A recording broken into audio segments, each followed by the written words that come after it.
Welcome to this episode of the NLN podcast, Nursing Edge Unscripted.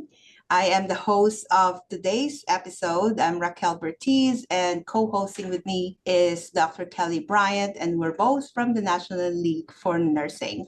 In this episode, we will discuss generative AI in teaching and learning, specifically ChatGPT. Our guest today is Dr. Raquel Cox Simms. She is an assistant professor at the MGH Institute for Health Professions School of Nursing in Boston. And she had completed interesting projects in AI, published them also in various peer-reviewed journals. She is also completing her PhD in health professions education at the same institution. I therefore welcome Raquel, or Dr. Cox Simms. Thank you for joining us. Thank you both for having me today. So excited to talk about this really exciting topic, something near and dear to my heart and my everyday life. So I'm very excited to discuss this with you both. Okay. Yeah, and I cannot wait to get this conversation going. So let me ask you the first question. So what research projects have you done in AI? And what led you to do these projects? I'm curious about that. Great question. So let's talk about what led me here first. So honestly, what led me here was I felt like survival. I was pregnant, exhausted, and trying to figure out how to streamline my academic life and my career before a little tiny human arrived and took over my life. I have a brother who's a computer scientist, very excited about AI. He sent me a message saying, "This is really cool, check it out." So I started testing AI tools to see if there's anything I could use to help lighten my load or be more creative and just take some things off my plate. And as it turns out, ChatGPT was a fantastic tool. It didn't need sleep or snacks or maternity leave, so it was a win-win. It was a very helpful tool. It helped me balance a lot that I had going on at the time, and it was really exciting to see everything it could do. So that's how I started with it, is just sheer need. And then I kind of ran with it. Started with doing some research studies and comparing the quality of NCLEX questions created by ChatGPT with those created by human experts, educators. And from there, moved on to designing assignments that work with AI instead of against it. Think things like case studies, quizzes, tasks where we can use ChatGPT to actually improve learning rather than shortcut it. So think about how we can use its weaknesses, the fact that it makes things up. It's not a perfect tool. Use it to help our students learn and think critically. And then I've got lots of other things going on in class, things like custom GPTs for my pharmacology course and comparing different AI platforms. So definitely a lot of irons in the fire right now. Yeah, I actually saw a most recent article of yours, and it's really the call for AI literacy for nursing educators, or in general nursing education. So I was thinking that's kind of like, oh, pushing this forward. So what was that all about? If you can expand a little bit on that, the call. Absolutely. So I think that AI is going to become more prevalent in education as time goes on. It's going to be, I think, baked in to some degree as like an assistant, something like autocorrect, something we use without a lot of thought. However, as these tools become more prevalent, we have to retain our critical thinking, clinical judgment. I think these tools are going to be integrated into clinical practice. We're already seeing them being used in hospital settings to help take notes, coding, billing, things like that. So our students are going to be stepping into a world, a future, where healthcare and AI are completely intertwined. So I believe that generative AI literacy for both faculty and students isn't just helpful, it's crucial. We want to prepare students not just for exams, but for the healthcare system that's evolving in real time. Our students need the skills and the critical thinking, not just to use these tools, but to critically examine them, their outputs, and use them safely, ethically. And it starts with us as educators, making sure that we understand, even if we don't love it, not everybody has to love it, not everybody has to use it, but knowing it's good and bad and making sure we explain that to students in context is really important. That is great. And again, I also read quite a few of your articles and I found them really, really insightful because they're, like you said, there's a lot of educators out there who, you have the gamut. You have some who are novices who have never used it, or a little bit worried about using it. And you have some people who just dive right in and pushing it to the limits and seeing, what other ways it can make their life a lot easier, more efficient. You just mentioned, though, that it's not perfect. And I was wondering if you could expand on what are some of the challenges and obstacles that you see when it comes to faculty incorporating AI into the nursing curriculum? Absolutely. So, like any tool, there are pros and cons. Like any medication, I teach pharmacology. I'm always talking about risks and benefits. And this is a tool just like anything else. There are risks and benefits. One of the big risks right now is that AI produces factually incorrect information, and it does so very confidently. It can fool, even if you're not being careful, it can fool you into believing something that is absolutely not true, but it sounds really good. It sounds great. So, we have to be aware of the fact that these tools can provide unreliable, inaccurate, or even biased information. So it's our job as faculty to use our expertise. We know a lot, and it's our job to use our expertise to carefully look at what AI creates. Keep what's good, reject what's bad, and then use that to help students. One of my favorite things to do is have students use AI to generate practice questions. I give them some guidelines on how to create them, and then I make them fact check those practice questions they create. Is it a good question? Is it like something you'd see on the test? Was the answer correct? Was the rationale right? And then I ask them to cite their source from the book or my slides. And then at the end, just to make sure they did it correctly, I have them submit their transcript.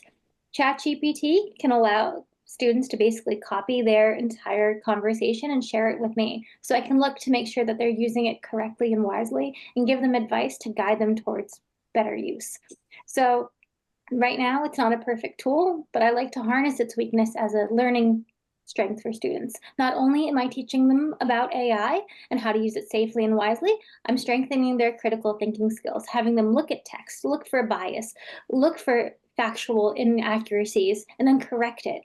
Think bigger than just memorizing. We're not just memorizing, rote memorization. We're thinking about things. And I think it's going to help potentially make students stronger test takers if they understand even the questions better. So a lot of opportunity there. Yeah, so I think that you really kind of like touched on several uh, challenges there, and at the same time, advantages of utilizing the technology that we have right now, which is AI. So, for example, I heard you say, "Oh, it's gonna make them stronger test takers." So, and I know that you mentioned earlier that you did a particular study on writing test questions. So, can you kind of like share a little bit of like what surprised you, if any, from that study? Because I found that very interesting. Absolutely. So one of one thing that students like a lot, for anybody who teaches nursing education, students love practice questions. They're always asking for more and more practice questions because that's a great way to learn how to take a test. And I'm always coming up short. I never feel like I have enough practice questions. I started using ChatGPT to create custom practice questions for students based on things they were struggling with. And I found they were actually really good, a really great jumping off point. So I teamed up with some other faculty at the school, at the IHP, and what we did is we did a comparative study. We used ChatGPT to create practice questions, and then we paired them with human generated questions. So, same topic, different questions, and we coupled them together. We then sent out these questions to faculty really all over New England. It was a New England based study, and we had them evaluate these two questions, not knowing that we're comparing AI or human, but we wanted to know, did you like the questions? How clear? Were they correct? Were the distractors good? Was there any bias? So we had them evaluate all of these questions, 20 in total, and then we compared the scores on the human-based questions with those created by the AI. Interestingly enough, we found that the scores were almost identical or very statistically similar. We found that the questions created by AI did not necessarily score better or worse than those created by humans. But we did find that there was a slight preference towards more of the AI questions than the humans. So several of the AI questions were preferred. But we did find that the human created questions were maybe a little bit harder, but the degree of difficulty and the preference were not the same. So it's not like we preferred the harder over the easier or anything like that. So we found that the questions were pretty similar. And this was back in 2023 with ChatGPT's original model. So a lot has changed since then. It's been a few years. But we found that even the more primitive ChatGPT was able to create some really great questions. It's a lot of opportunity for us as educators. Know how hard it is to write a good question, to write lots of good questions over and over and over again. And we care about integrity of our exams. We don't want to always be reusing questions. So we see this as a potential avenue to help stimulate ideas for questions, generate new questions, mix it up on your exams, make sure that we're always giving our students up-to-date, fresh questions and keeping them challenged and engaged. And I can imagine our learners are writing exams for themselves as well, right? If they learn how to do prompts or prompt engineering of their own learning. And I think that's great, but that brings back the point of, as you say, human oversight over the teaching and learning processes. And if human nurse educators have been creating more difficult questions. So that brings me back to how will we make sure that these questions actually align to the level of learning that we would like to have our students achieve? Although, like at this point, like you said, we're now at 4.5 or even higher, maybe a ChatGPT can do that also. So to me, that's really just interesting to see all of these changes happen over time. Absolutely. I think there's a lot of avenue for future research, discovery, comparisons. There's other platforms now other than just ChatGPT. There are a lot of really other great platforms who are probably capable of creating other great questions as well. I think we're going to probably look towards a future where maybe an AI is even customized towards healthcare, nursing even, creating and learning and training on content specific and relevant to us. Maybe that could even enhance our ability to create resources, materials, assignments for our students to help them, learn in this new AI-driven world.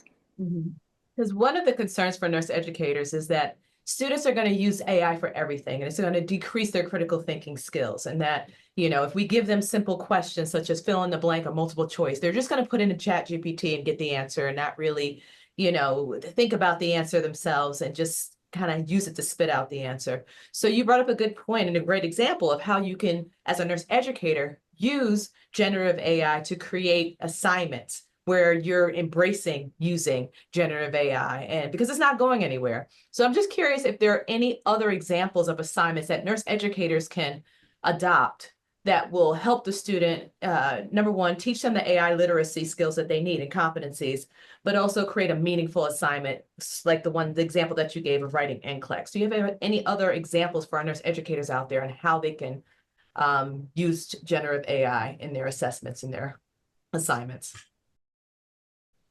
Absolutely. So another really great opportunity for learning and exploration of AI is having AI generate patient cases, like case studies. So having students create case studies using generative AI, have them try to produce the best case study they can, using iterative process to have them refine and go back and edit their case study using generative AI.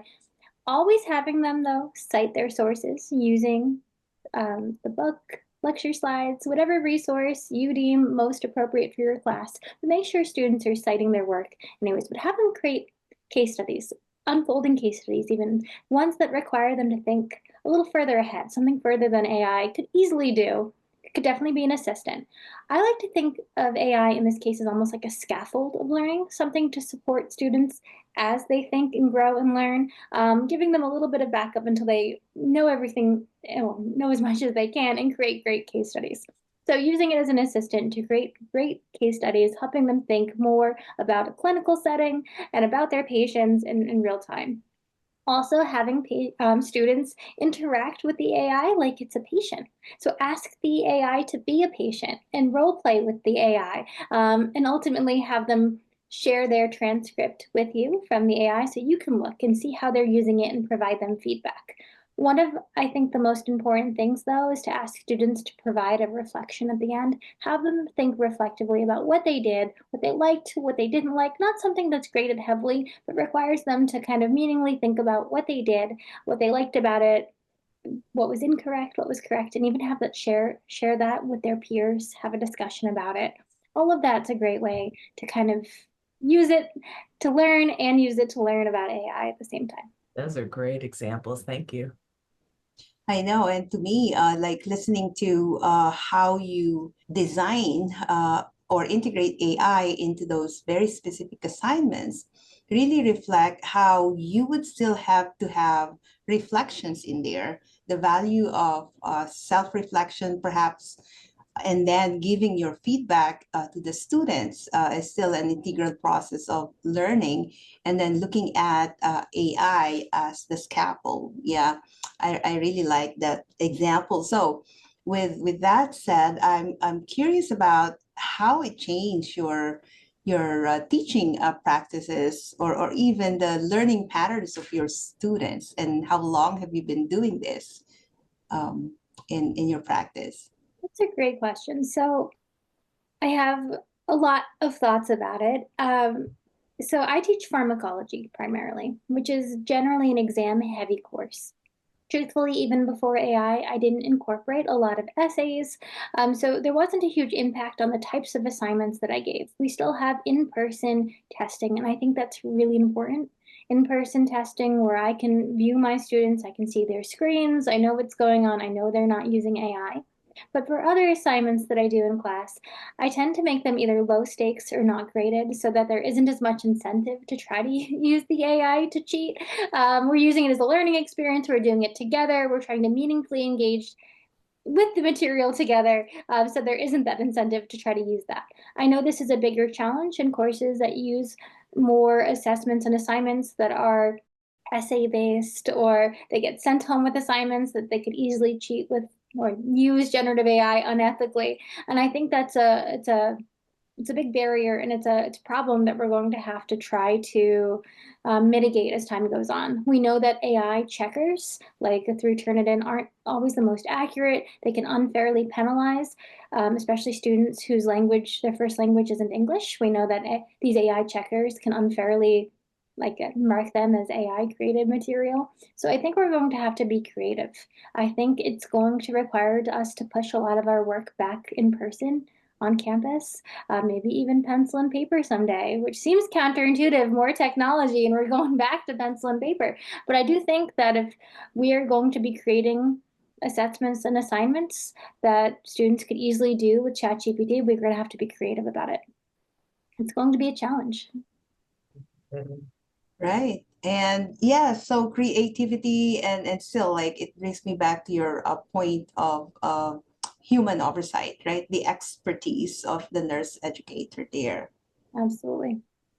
Another quick thought is the idea of doing video assignments, so having students create recordings and videos. Much more difficult to use an AI to complete that.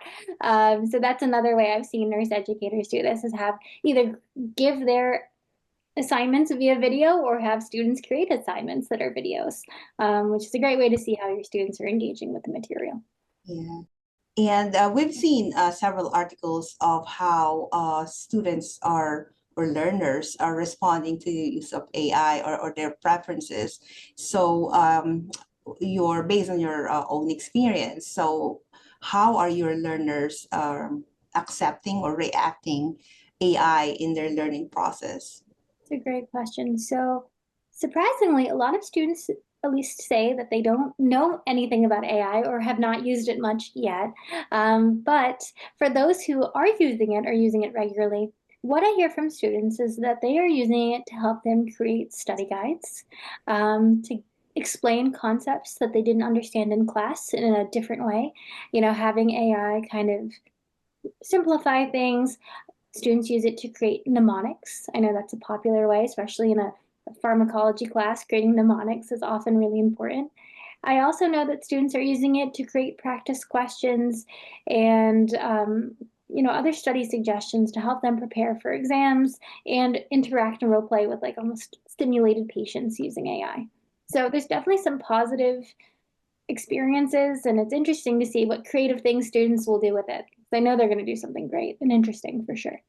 There's a great article out there where it's defining how the students use AI. In some ways, I think they're probably using it more than we are as nurse educators in all those wonderful ways that you stated. I had a professor who had a student who did very well on one of the exams. And so the professor talked to the student and said, wow, there was a big jump from your last exam and such an improvement in this exam. Like, did you change your study habits? And the answer was, I used ChatGPT to help develop test questions and it proved to help because the student had a much higher grade. And the professor was like, well, that's great. If it worked and it helped you, to get a higher grade, very supportive of using it.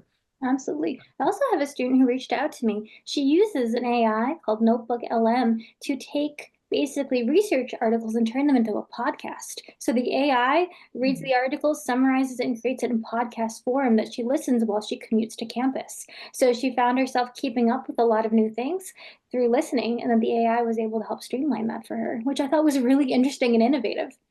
We can learn from our students also. Right. So, like, if we are really looking ahead and kind of like be two steps ahead, not just a step ahead of the innovations that we're facing right now, it should be both ways, right? So we're preparing ourselves, and our students are on this trajectory as well. So with that said, I'm curious. So what directions do you see your works in AI going in the near future, or even like maybe if you have a forecast of what's to come with your AI projects? Well, for my work specifically, I've kind of actually gone back to some of the basics. During my process of trying to assess the quality of NCLEX questions, I realized there wasn't like a great standard for quality. So I've gone back and I'm working with experts to create like what makes a really great NCLEX question. That's the work I'm doing with my PhD. And then I hope to kind of expand and start looking at other AI platforms, learning about which ones are best suited for the things that we need as nurse educators, which ones are creating the most accurate medical information, which ones have the least amount of bias. So I'm really hoping to kind of dive more in to a lot of the different AI platforms, not just ChatGPT, which I love. Don't get me wrong, it's fantastic. But I want to learn more about all the different options. What's the best? And think about a future where maybe we create an AI that's maybe more custom to what we need. I'm working now on creating a custom GPT using ChatGPT for my pharmacology course, one that I've baked in all of my own materials, my own syllabus. I'm trying to create a resource for students that I have a lot more control over, can provide a lot more accurate information for them. Is something they can use to kind of supplement their learning in my course. So I think the future is probably going to involve more personalized learning, but also expanding our horizons beyond just ChatGPT, looking at other opportunities to kind of grow in this area and expand our teaching materials and our opportunity there.